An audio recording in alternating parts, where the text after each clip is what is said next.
welcome to Storytime. My name is Miss Tracy, and this is the Goochland branch of the Pamunkey Regional Library.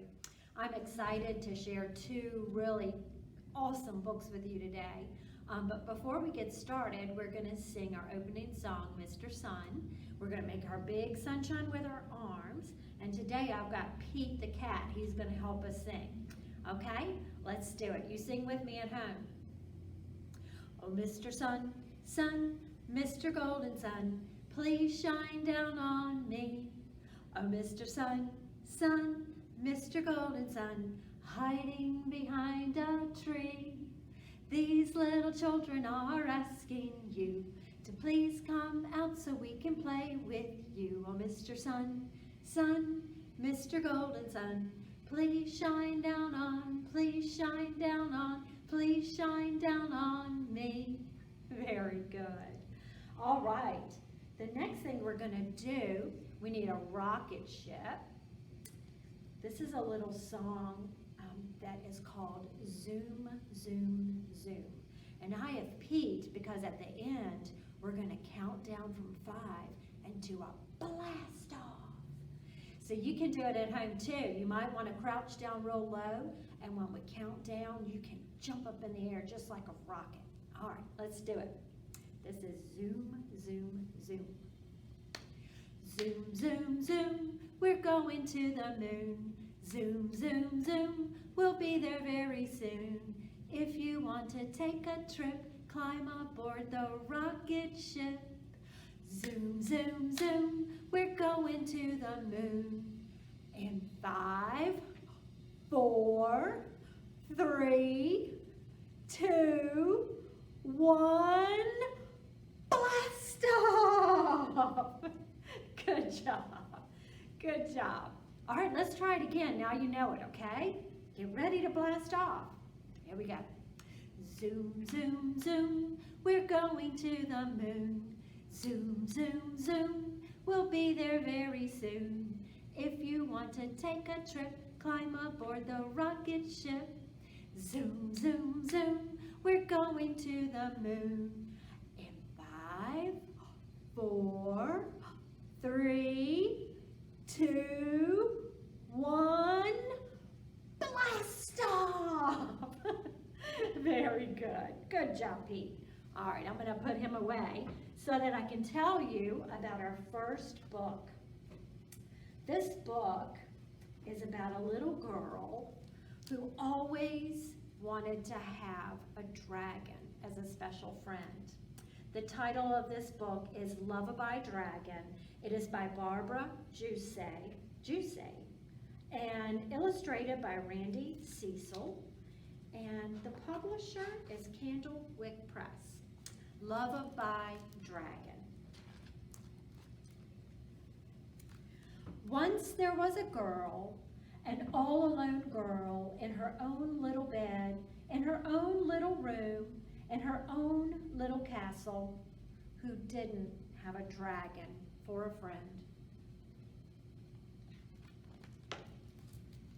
And there was a dragon, an all-alone dragon, in his big dragon nest, in his big dragon cave, in his big dragon mountain, who dreamed of a girl for a friend.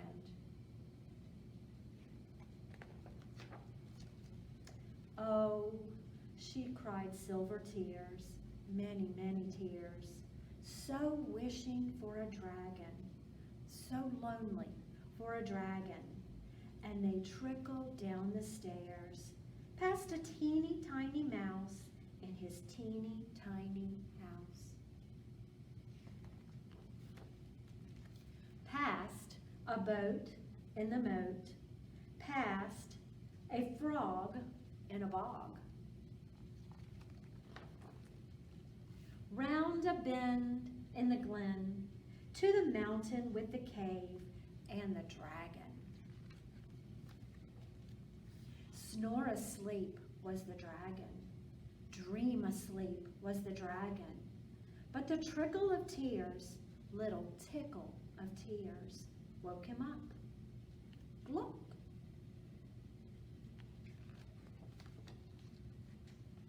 Dragon followed the trail, the little silver trail, round the bend in the glen, past the frog in the bog, past the boat in the moat, past the teeny tiny mouse in his teeny tiny house, to the castle and the room and the girl.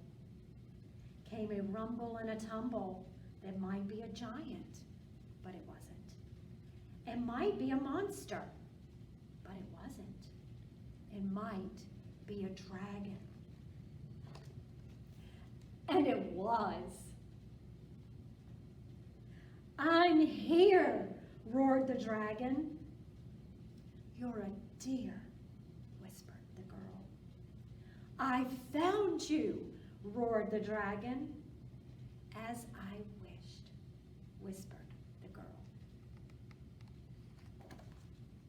Now they found each other and found out about each other. So they marched and they sang all the livelong day. And they slid and they hid till the deep dark night. All right. Excuse me. On the outside, girl is little. On the outside, dragon is biggle. But they're just the same size, exactly the same size in the middle. Dragon makes a fire, such a roasty, toasty fire, and he roars a dragon roar, such a rumble below roar, that the giants and the monsters nevermore, nevermore. And she's lonely for a dragon, nevermore. Now she sings little songs, little lullaby songs, and he wraps his tail around her, so gently, all around her. Now they're friends, best friends, forever friends. The end. All right. Okay, so that book made me think of a little rhyme that we do. This is called A Hunting We Will Go. And I'm going to put this up here. You can see that. That's a mouse. And this is a house. Mouse and house, they rhyme. So this goes like this. You can do it with me at home, okay? A hunting we will go, a hunting we will go. We'll catch a mouse and put him in a house, and then we'll let him go. Let's see what else I have. That's a goat. Let's see what he's going to be in. A boat. All right, let's see if we can do it. All right, here we go. A hunting we will go, a hunting we will go.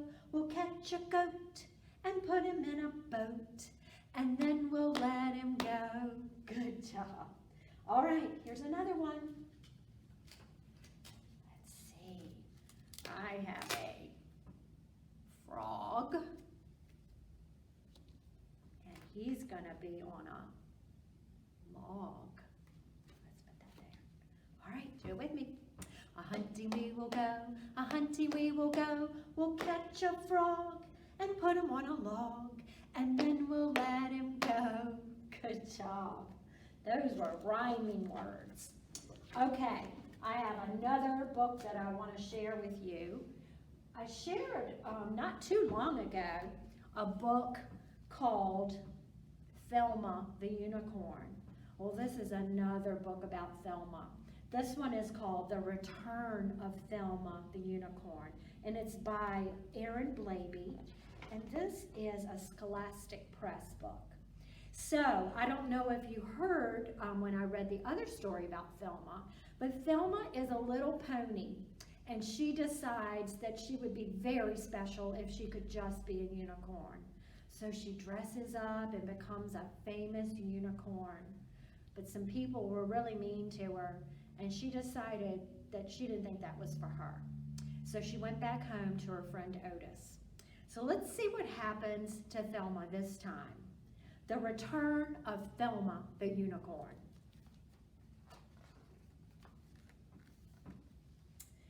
Thelma felt a little shocked, and she felt quite torn.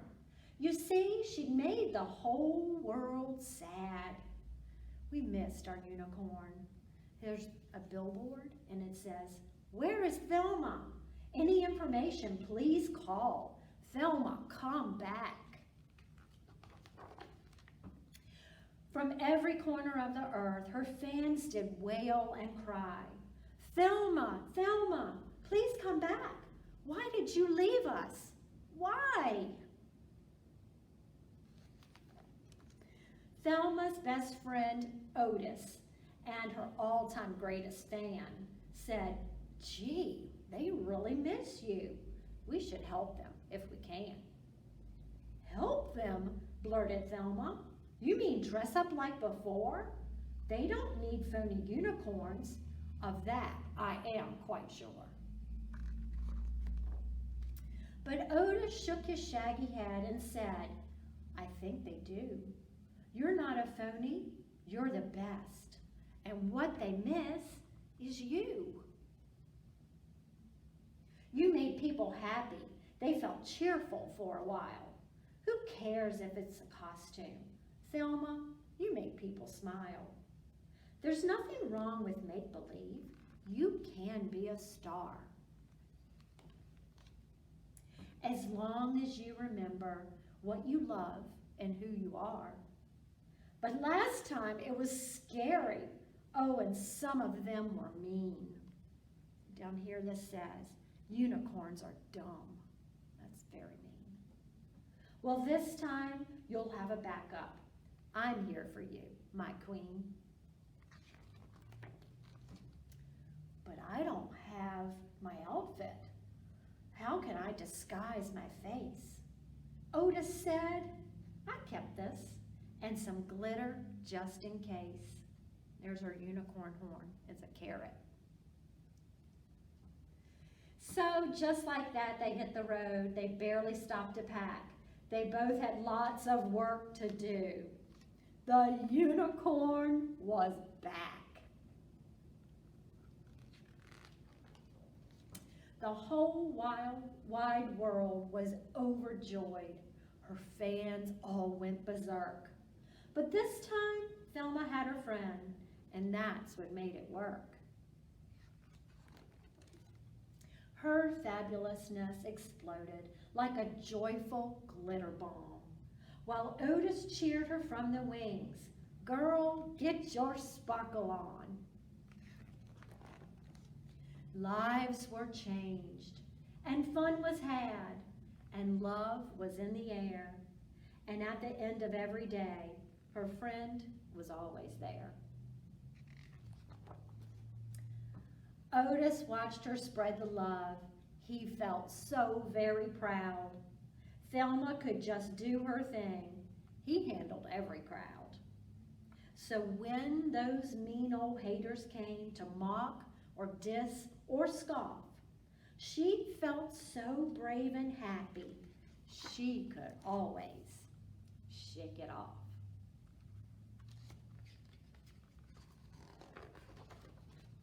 And on days off, they'd cuddle up beneath their favorite tree, and Otis would recite these words as Thelma smiled with glee. "The world may not be perfect. Yes, a rose may have its thorns, but one thing for certain, the world needs unicorns." I love that book. Okay. Before we end, let's do another song. We went to the moon, and now I have a big yellow star. So we're going to sing Twinkle, Twinkle, Little Star. Get your twinkles out. Here we go. Twinkle, twinkle, little star, how I wonder what you are. Up above the world so high, like a diamond in the sky. Twinkle, twinkle, little star, How I wonder what you are. Good job. Okay, it's time to say goodbye, and we're going to end with our closing song called Goodbye Friends. So if you remember, we're going to do a little sign language. We're going to say goodbye, friends. It's time to say goodbye. All right, sing it with me. Goodbye, friends. Goodbye, friends. Goodbye, friends. It's time to say goodbye. Thank you so much for joining me today. I'll see you next time.